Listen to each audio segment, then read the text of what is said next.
On parle donc d'espace public et d'espace privé, mais cette séparation n'a sûrement pas lieu d'être, puisqu'en fait on s'aperçoit que l'espace public est quelque chose qui ne nous appartient pas, tandis que dans l'espace privé c'est censé nous appartenir avec des problèmes personnels qui en réalité, si on y réfléchit, sont des problèmes souvent partagés par tout le monde.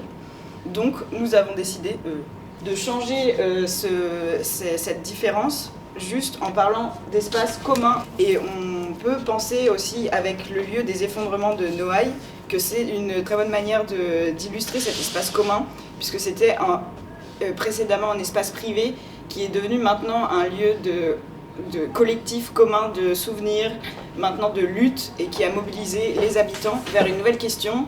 Est-ce que Marseille se fait sans nous, et est-ce que Marseille ne peut pas plutôt se faire avec nous ? Madame la politique, quelles leçons tirez-vous des effondrements de la rue de Bagne et de la politique du logement menée depuis 25 ans ? J'ai appris qu'il y avait des loyers monstrueux pour des gens qui vivent dans des conditions abominables. Tout ça, je l'ai découvert. Je vais vous proposer des solutions pour le centre-ville. Mais dans ce projet pour le centre-ville, les citoyens auront-ils leur mot à dire ? On ne pourra pas réussir un projet de résorption de l'habitat indigne si on ne le fait pas en collaboration avec la population. La requalification du centre-ville doit rendre Marseille attractive. Et que comptez-vous faire à l'emplacement des 63 et 65 rue de Bagne ? Sur ce sujet, il faut organiser une concertation avec la population et les familles. La concertation ? Mais lol ! Comment c'était trop bien la concertation depuis 25 ans à Belzun, c'était trop bien, la concertation sur la plaine, truc de ouf! Ouais, et puis la concertation, on sait jamais où c'est et quand c'est. De toute façon, moi, je sais pas parler français. Et puis de toute façon, nous on arrive, mais leur projet ils l'ont déjà, hein. De toute façon, c'est juste des pilules qu'ils nous donnent. Et moi, je peux y aller ou pas ? Non mais attendez, concrètement là, on est en train de se demander si on va aller se faire concerter par des mecs qui ont laissé nos quartiers à l'abandon depuis 25 ans. Toutes nos baraques, elles sont fissurées, elles sont imbibées, elles sont étayées, elles sont infestées.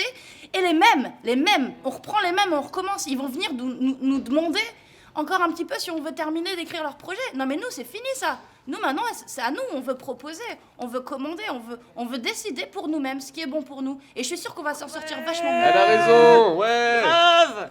Donc nous, on a réfléchi en fait à comment arrêter avec cette histoire de concertation parce qu'en 2019, c'est plus possible. Et maintenant, faut essayer de mobiliser les gens pour qu'ils soient acteurs en fait et qu'ils proposent et qu'ils décident de leur vie, de leur quartier. Nous, par exemple, là, à travers de Noailles, on s'est concentré sur un exemple concret, c'est le lieu des effondrements en fait.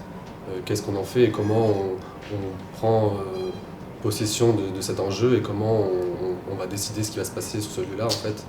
Et il y a des exemples qui ont déjà été concrets, qui existent ailleurs, où les habitants ont réussi à se mobiliser et à prendre des initiatives pour décider eux-mêmes de ce qu'ils avaient envie dans leur quartier, dans leur espace public, dans leur espace commun.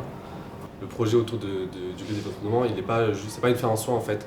Enfin, c'est pas on va faire ce projet-là et après c'est fini, tout va bien, on s'arrête là. Non, on va collaborer ensemble, on va se rencontrer, on va apprendre à se connaître. Puis dans le futur, on va pouvoir continuer à mener des actions au quotidien en fait.